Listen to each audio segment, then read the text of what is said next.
Assalamualaikum warahmatullahi wabarakatuh. Perkenalkan, nama saya Amelia Natasa dari kelas 11 MIPA 1 nomor absen 2. Di sini saya akan mempresentasikan materi bab 1 kelas 11 semester 1, yaitu iman kepada kitab-kitab Allah. Pengertian iman kepada kitab-kitab Allah.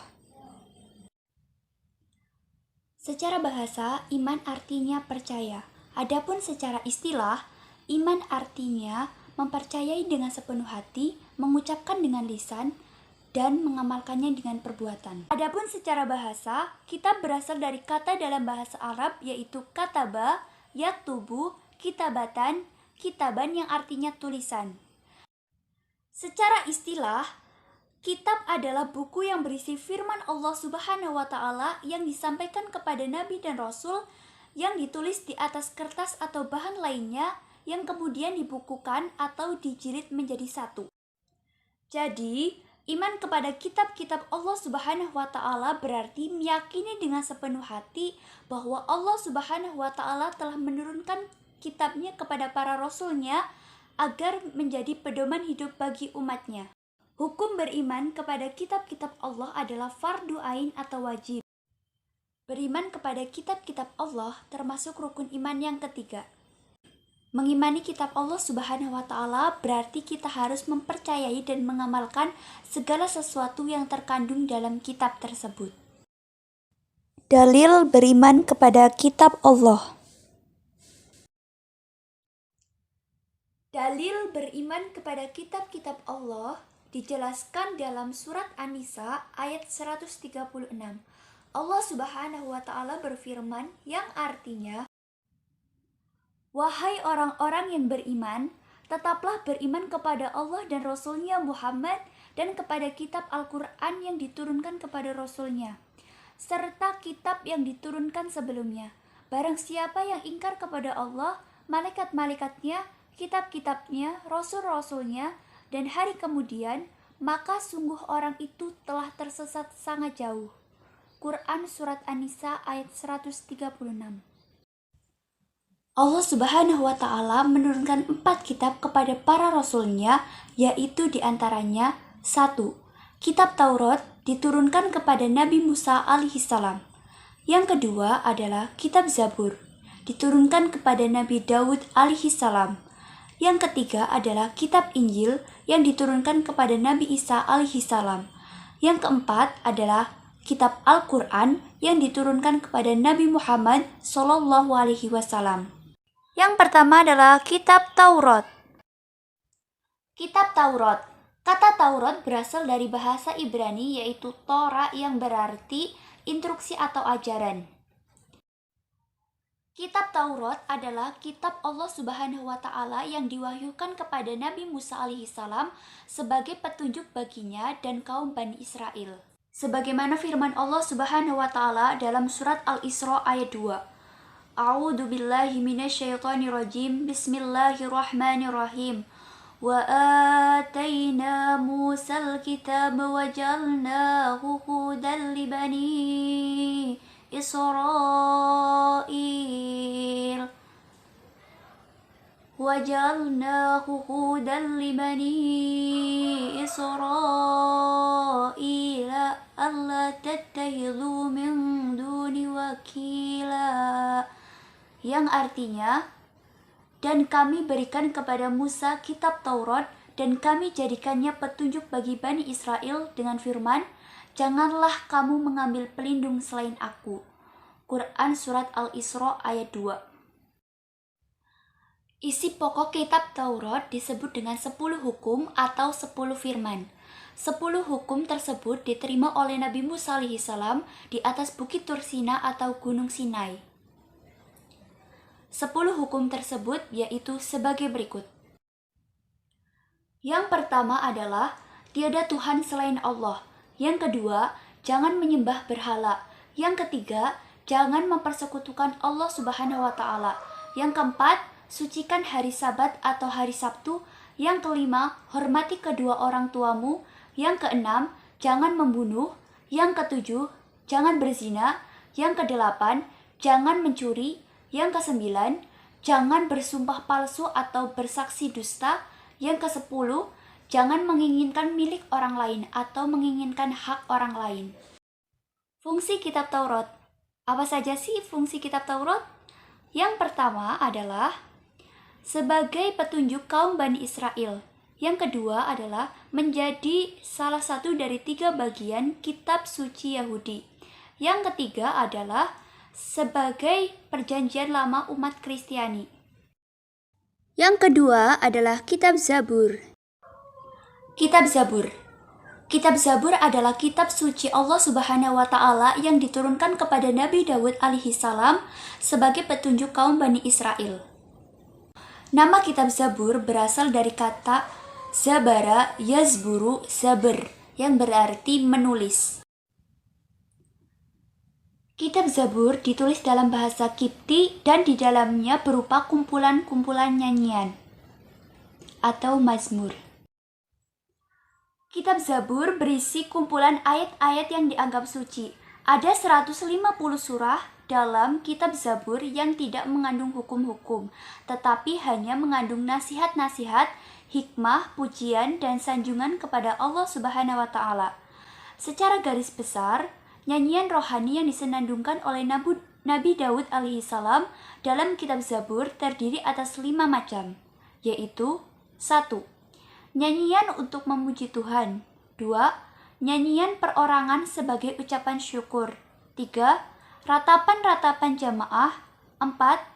Ratapan dan doa individu. 5. Nyanyian untuk raja. Ayat yang menjelaskan keberadaan kitab Zabur yaitu antara lain surat An-Nisa ayat 163.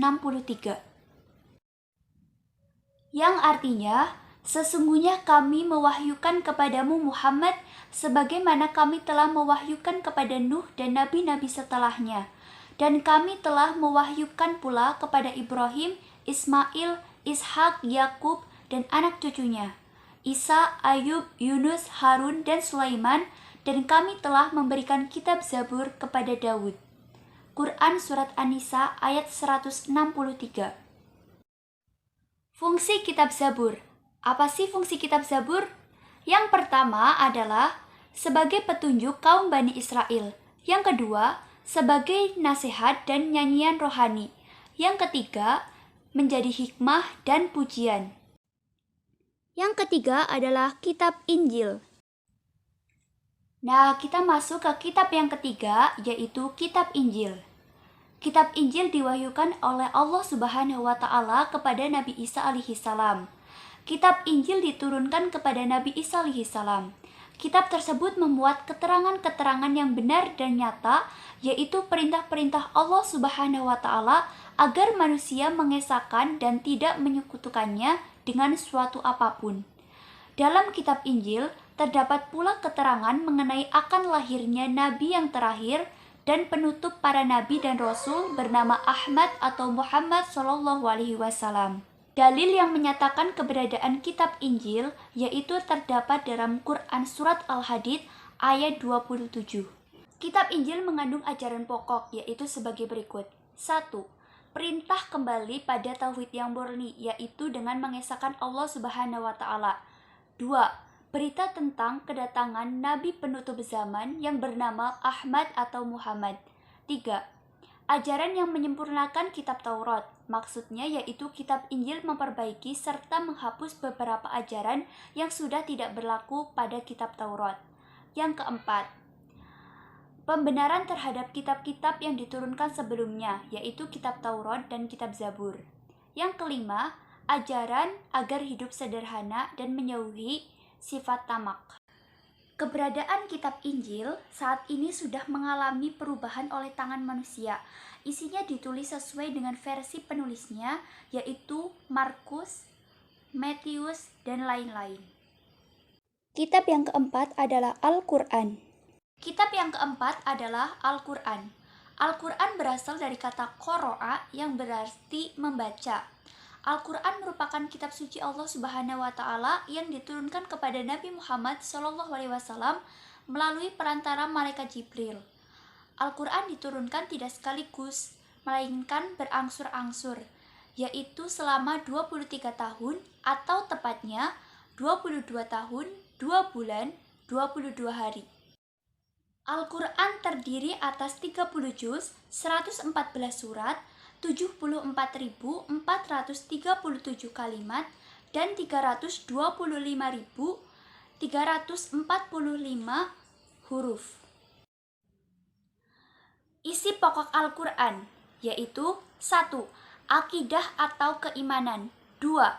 Ibadah, baik ibadah mahda maupun ghairu mahda. 3. Akhlak seorang hamba kepada Khalik, kepada sesama manusia dan alam sekitarnya. 4. Muamalah, yaitu hubungan antara sesama manusia. Yang kelima adalah kisah, yaitu cerita para nabi, orang-orang soleh, dan orang-orang yang ingkar. Yang keenam adalah semangat mengembangkan ilmu pengetahuan. Keistimewaan Al-Quran. 1.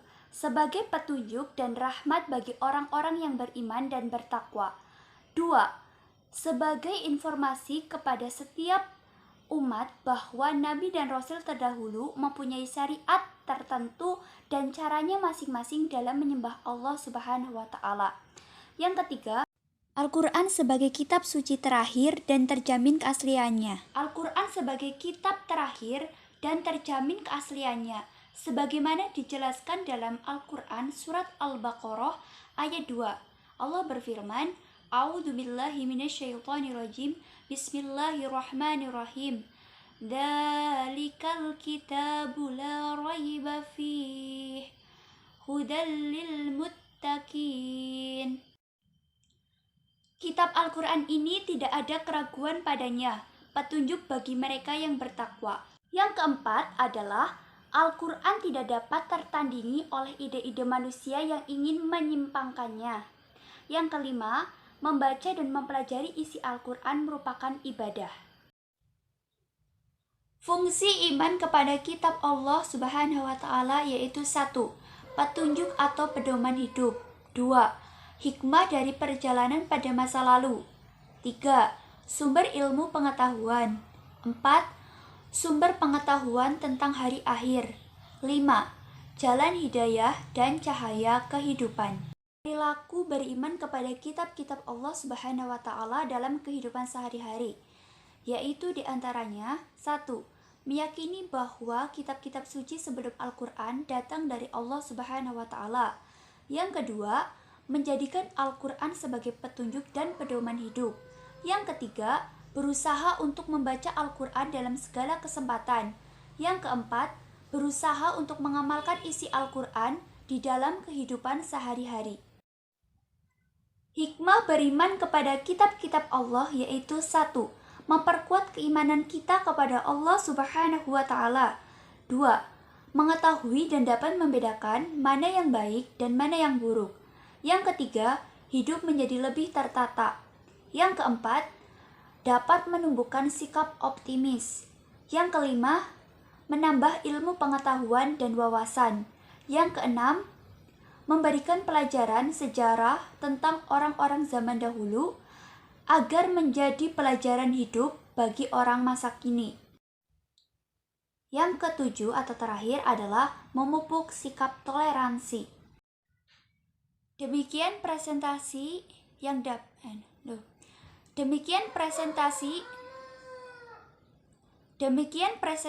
iman kepada kitab-kitab Allah Subhanahu wa Ta'ala. Semoga bermanfaat. Mohon maaf apabila ada kesalahan. Wassalamualaikum warahmatullahi wabarakatuh. Terima kasih.